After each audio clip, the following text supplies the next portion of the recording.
So I graduated fellowship about a month ago. If you guys haven't seen that video, I'll put it right up here. But the big question is, what happens next with me? What am I doing? Am I going into academics? Am I going into private practice? Am I starting my own practice? Am I taking a employed position as a surgeon? Am I going to Houston, Florida, California? In this video, we're going to talk about that today. Before that, I want to thank the sponsors of this video at matcharesident.com. Make sure you guys check them out. The number one question that I get from students all over the world are usually from international medical students. Students that go to foreign medical schools or even foreign colleges and they want to practice medicine in the U.S. or get into a U.S. residency. The number one question, that's the most common topic that I get from students who email me, send me messages online. That's the most common question. So that's why I think matcharesident.com is very applicable to this video. The residency application opens up here in the next few days. And I wanted to give some advice to the students out there that are at these international medical schools, or they're in international colleges, or they want to practice in the US and have to do a US residency. What is my advice to them? Well, I think the most important thing is to establish relationships. In medicine, it's really about who you know. As you go through your medical career, applying to residency, applying to fellowship, you will meet mentors and have mentors, and you will become mentors to other people. Well, I think that's extremely important because there's certain things that people can do for you, such as make phone calls or connections at certain programs, and that can be your foot in the door. But before all of that, I think most importantly, especially for the competitive specialties, is your step one score, your letters of recommendation, and any type of clinical hours that you have in the U.S. residency program, such as a away rotation or clerkship. I think those three things are the most important aspects when it comes to coming from an international medical school to getting into a U.S. residency. I think most residency programs would rather take someone from any kind of location or any program that they're comfortable with, that they know, that they've met, that rotated with them over a number of weeks or did research for a year. The key is, essentially just getting your foot in the door. Secondly, I think it's important to figure out which programs are IMG friendly. There are some programs out there that are IMG friendly, which means that they accept students or they allow students to rotate at their programs, or they match students at their residency programs from foreign medical schools. So, and it's extremely important to figure out which of those programs are IMG friendly. So number one, it saves you time, and number two, it saves you money, that you're not applying to programs that you have no chance of matching into. So this is where matcharesident.com comes into handy. I highly recommend this site. It was actually created and founded by a physician who went to a foreign medical school and then kind of realized the challenges that it takes to get from a foreign medical school into a U.S. residency, and he came up with this. So, really great program. We're going to jump on the computer and check it out. So the website is matcharesident.com. The first thing that you'll see, this is the number one choice for IMGs, for residency applicants. And they have all different types of guides for you and different resources for you to check out. But if you enter your credentials, you're an international medical graduate, you do have, let's say you have some clinical experience. Let's say your step one score is 250. Let's say your step two CK is 260. And I'm just doing this because of the more competitive specialties like neurosurgery, radiology, orthopedic surgery, and these are really competitive scores. For a visa sponsorship, is it yes, H1, and you recently graduated. So we're going to calculate these matches here based off your scores, whether you have U.S. Clinical experience. These are 875 residency programs in 18 specialties that you can choose from, and then you can view these programs. So for instance, if you want to go into orthopedic surgery, there's 47 programs that are IMG friendly. So we're going to go ahead and log in. And the first thing that you see, the scores that we put in here, and I kind of was playing around with this earlier. I put a step one score of 252, and then a step two CK of 260. And then for orthopedic surgery, so based off of all your stats, based off of past applicants who have been through the process, for orthopedic surgery, these are the programs that you're most compatible with. 121 programs. Say for instance, Temple University. Let's click on it. Their application deadline is October 31st. They don't require any U.S. clinical experience. There's really no minimum step one requirement, as some programs have a cutoff score. If you don't score higher than 240, they're not looking at your application. It even has the contact information for the person at the program. So this is extremely important. You can find this online, but it makes it so simple just by going to this website where everything is kind of centralized. So it has the email address of the person that as a point of contact at this program. This program is IMG friendly, as well as there's really no time for the minimum requirement since graduation. Let's look at another program, the University of Washington. Your compatibility score is 90, which means a higher compatibility score, which means you may have a better outcome or a better chance at matching to that program.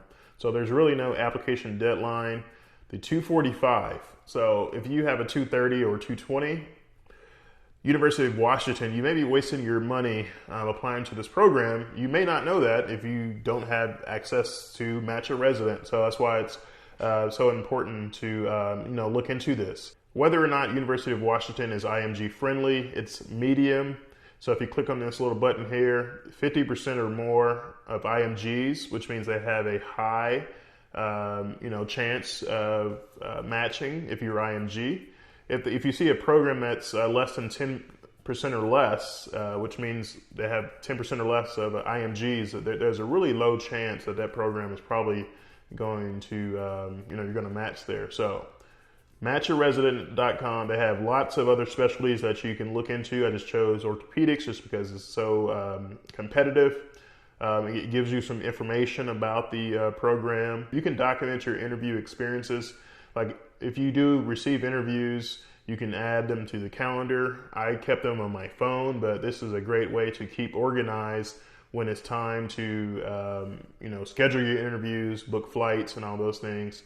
And then when it comes to ranking the programs, you can rank these and your list from 1 to whatever interviews that you went on. So what I would recommend for foreign medical students who want to get into a U.S. residency spot, number 1 is your step 1 score. Number 2, letters of recommendation.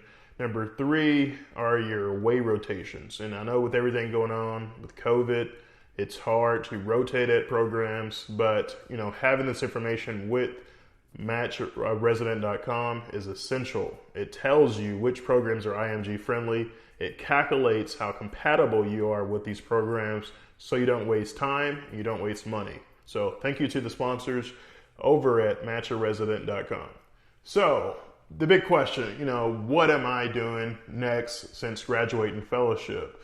Well, over the last 18 months, 2 years or so, I've been interviewing at multiple locations kind of all over the U.S. Probably went on, 10 to 12 interviews, which means I've met with 10 to 12 groups.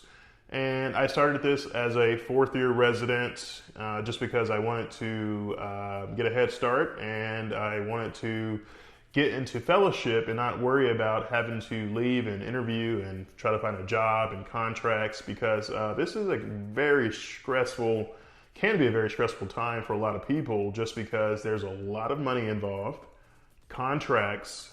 I mean, you're meeting with CEOs of hospital, you're meeting with chief financial officers, you're meeting with, these high executives at these hospitals, and you're having meetings with them. Lawyers and attorneys are involved because, you have to get your contracts reviewed. And, there's a lot of negotiation that goes back and forth. And, these things can take months to actually find a job until you actually sign the contract and you're actually working. Well, for those who don't know, there's a couple different options that you can do. And I'm going to talk about this in future videos. You can do academics, which means you work with residents or medical students, and you do teaching, you do research. That's just like working at University of Wisconsin medical school. Or you can go into private practice, which means you can go into a solo private practice, which means you are on your own and you have your own business.